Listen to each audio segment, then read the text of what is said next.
Thanks very much for joining me. I wish I could cheer you up, but I can't.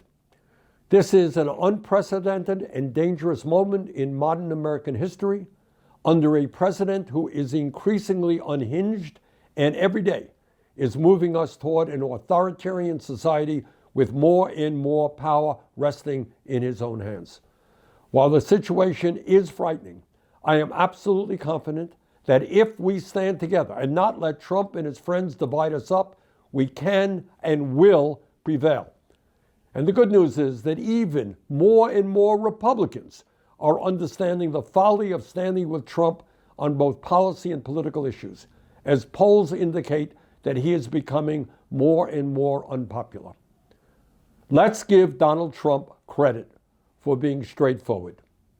Last week in an interview with the New York Times, when asked about what he considers to be the limits on his own power in terms of international affairs, he said, quote, "Yeah, there is one thing, my own morality, my own mind.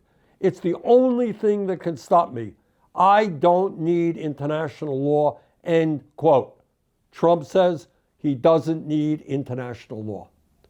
And as a result, Trump believes he has the right to attack Venezuela without congressional approval, the right to threaten to go to war against Denmark, a long-standing NATO ally, in order to take over Greenland, and to threaten Mexico, Colombia, and even Canada.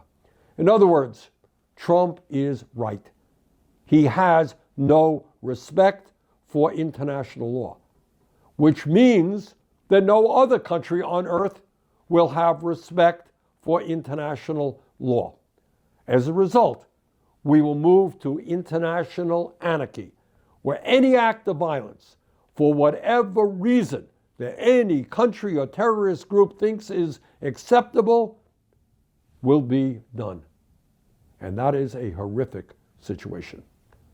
But it is not just his disregard for international law.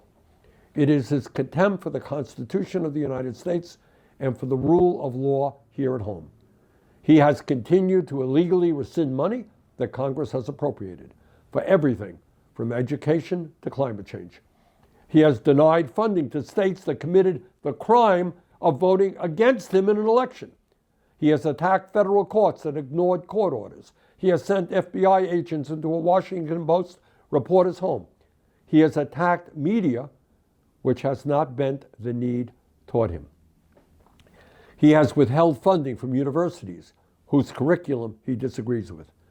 He is renaming federal buildings after himself. He is investigating his political opponents, including the conservative chairman of the Federal Reserve, multiple United States senators, and the Attorney General of the state of New York.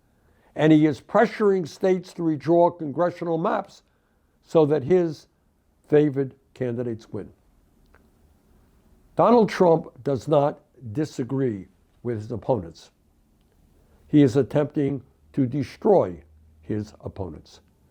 In other words, plain and simple, when you add all of this up and more, Trump is undermining the foundations of American democracy and everything this country has stood for since its inception. And as bad as all of that is, we now have the situation in Minneapolis. An unarmed American citizen, Renee Good, was shot in the head by an ICE officer in broad daylight.